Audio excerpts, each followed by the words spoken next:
1 Samuel 25. Now Samuel died, and all Israel assembled and mourned for him, and they buried him at his home in Ramah. Then David moved down into the desert of Maon. A certain man in Maon, who had property there at Carmel, was very wealthy. He had 1,000 goats and 3,000 sheep, which he was shearing in Carmel. His name was Nabal, and his wife's name was Abigail. She was an intelligent and beautiful woman, but her husband, a Calebite, was surly and mean in his dealings. While David was in the desert, he heard that Nabal was shearing sheep. So he sent 10 young men and said to them, "Go up to Nabal at Carmel and greet him in my name. Say to him, 'Long life to you, good health to you and your household, and good health to all that is yours.' Now I hear that it is sheep shearing time. When your shepherds were with us, we did not mistreat them, and the whole time they were at Carmel, nothing of theirs was missing. Ask your own servants, and they will tell you. Therefore, be favorable toward my young men, since we come at a festival time. Please give your servants and your son David whatever you can find for them." When David's men arrived, they gave Nabal this message in David's name. Then they waited. Nabal answered David's servants, "Who is this David? Who is this son of Jesse? Many servants are breaking away from their masters these days. Why should I take my bread and water and the meat I have slaughtered from my shears and give it to men coming from who knows where?" David's men turned around and went back. When they arrived, they reported every word. David said to his men, "Put on your swords." So they put on their swords, and David put on his. About 400 men went up with David. About 200 stayed with the supplies. One of the servants told Nabal's wife, Abigail, "David sent messengers from the desert to give our master his greeting, but he hurled insults at them. Yet these men were very good to us. They did not mistreat us, and the whole time we were out in the fields near them, nothing was missing. Night and day, they were a wall around us all the time we were herding our sheep near them. Now think it over and see what you can do, because disaster is hanging over our master and his whole household. He is such a wicked man that no one can talk to him." Abigail lost no time. She took 200 loaves of bread, 2 skins of wine, 5 dressed sheep, 5 seahs of roasted grain, and 100 cakes of raisins, and 200 cakes of pressed figs, and loaded them on donkeys. Then she told her servants, "Go on ahead, I'll follow you." But she did not tell her husband Nabal. As she came riding her donkey into a mountain ravine, there were David and his men descending toward her, and she met them. David had just said, "It's been useless, all my watching over this fellow's property in the desert so that nothing of his was missing. He has paid me back evil for good. May God deal with David, be it ever so severely, if by morning I leave alive one male of all who belong to him." When Abigail saw David, she quickly got off her donkey and bowed down before David with her face to the ground. She fell at his feet and said, "My lord, let the blame be on me alone. Please let your servant speak to you. Hear what your servant has to say. May my lord pay no attention to that wicked man Nabal. He is just like his name. His name is Fool, and folly goes with him. But as for me, your servant, I did not see the men my master sent. Now, since the Lord has kept you, my master, from bloodshed and from avenging yourself with your own hands, as surely as the Lord lives and as you live, may your enemies and all who intend to harm my master be like Nabal, and let this gift which your servant has brought to my master be given to the men who follow you.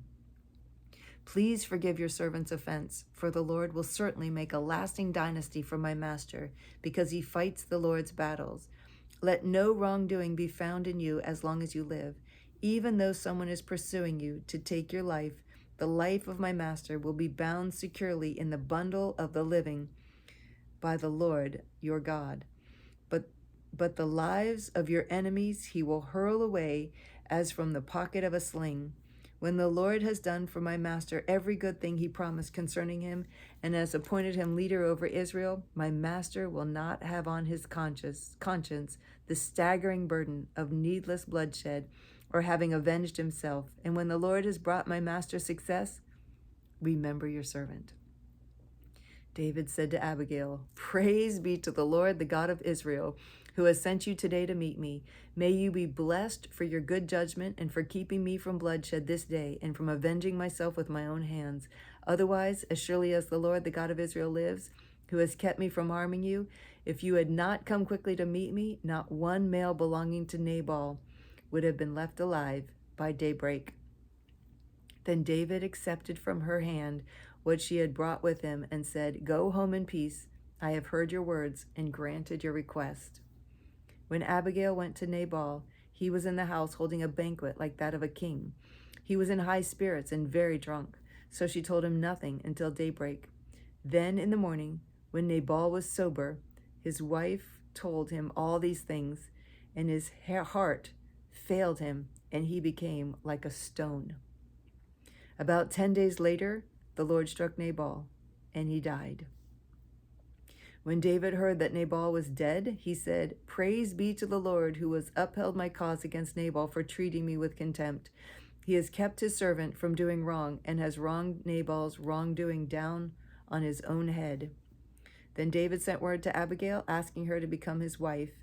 His servants went to Carmel and said to Abigail, "David has sent us to you to take you to become his wife." She bowed down with her face to the ground and said, "Here is your maidservant, ready to serve you and wash the feet of my master's servants." Abigail quickly got on a donkey and, attended by her 5 maids, went with David's messengers and became his wife. David also had married Ahinoam of Jezreel, and they both were his wives. But Saul had given his daughter Michal, David's wife, to Paltiel, son of Laish, who was from Galim. 1 Samuel chapter 26. The Ziphites went to Saul at Gibeah and said, "Is not David hiding on the hill of Hachilah, which faces Jeshimon?" So Saul went down to the desert of Ziph with his 3,000 chosen men of Israel to search there for David. Saul made his camp beside the road on the hill of Hachilah facing Jeshimon, but David stayed in the desert. When he saw that Saul had followed him there, he sent out scouts and learned that Saul had definitely arrived. Then David set out and went to the place where Saul had camped. He saw where Saul and Abner, son of Ner, the commander of the army, had lain down. Saul was lying inside the camp with the army encamped around him. David then asked Ahimelech the Hittite and Abishai, son of Zeruiah, Joab's brother, "Who will go down into the camp with me to Saul?" "I'll go with you," said Abishai. So David and Abishai went to the army by night, and there was Saul, lying asleep inside the camp with his spear stuck in the ground near his head. Abner and the soldiers were lying around him. Abishai said to David, "Today God has delivered your enemy into your hands. Now let me pin him to the ground with one thrust of my spear. I won't strike him twice."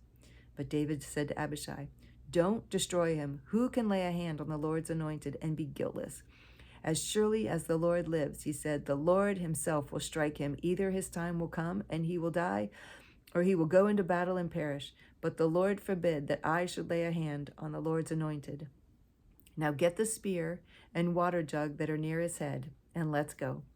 So David took the spear and water jug near Saul's head, and they left. No one saw or knew about it, nor did anyone wake up. They were all sleeping, because the Lord had put them into a deep sleep. Then David crossed over to the other side and stood on top of the hill some distance away. There was a wide space between them. He called out to the army and to Abner, son of Ner, "Aren't you going to answer me, Abner?" Abner replied, "Who are you who calls to the king?" David said, "You're a man, aren't you? And who is like you in Israel? Why didn't you guard your lord the king? Someone came to destroy your lord the king. What you have done is not good. As surely as the Lord lives, you and your men deserve to die because you did not guard your master, the Lord's anointed. Look around you. Where are the king's spear and water jug that were near his head?" Saul recognized David's voice and said, "Is that your voice, David, my son?" David replied, "Yes, it is, my lord the king." And he added, "Why is my lord pursuing his servant? What have I done, and what wrong am I guilty of? Now let my lord the king listen to your servant's words. If the Lord has incited you against me, then may he accept an offering. If, however, men have done it, may they be cursed before the Lord. They have now driven me from my share in the Lord's inheritance and have said, 'Go serve other gods.' Now do not let my blood fall to the ground far from the presence of the Lord. The king of Israel has come out to look for a flea, as one hunts a partridge in the mountains." Then Saul said, "I have sinned. Come back, David, my son, because you considered my life precious today. I will not try to harm you again. Surely I have acted like a fool and have erred greatly." "Here is the king's spear," David answered. "Let one of your young men come over to get it. The Lord rewards every man for his righteousness and faithfulness.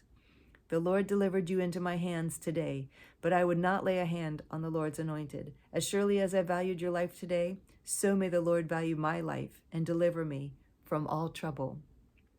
Then Saul said to David, "May you be blessed, my son David. You will do great things and surely triumph." So David went on his way, and Saul returned home. 1 Samuel chapter 27. But David thought to himself, "One of these days I will be destroyed by the hand of Saul.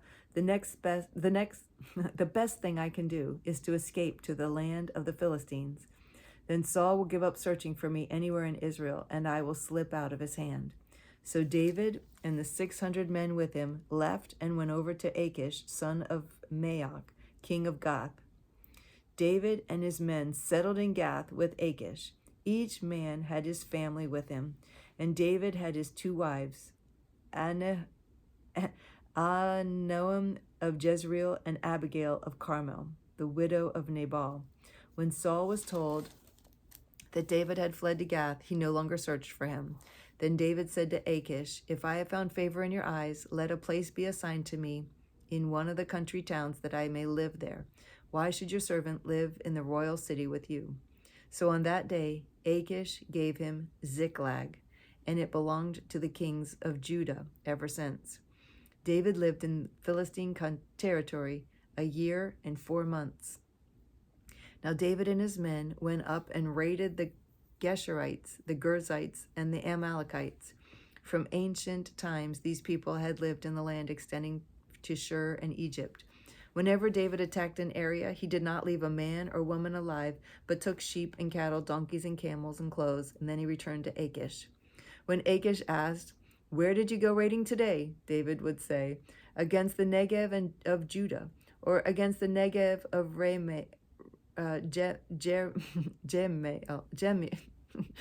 Jarmiel, or against the Negev of Kenites." He did not leave a man or woman alive to be brought to Gath, for he thought they might inform on us and say, "This is what David did." And such was his practice as long as he lived in Philistine territory. Achish trusted David and said to himself, "He has become so odious to his people, the Israelites, that he will be my servant forever."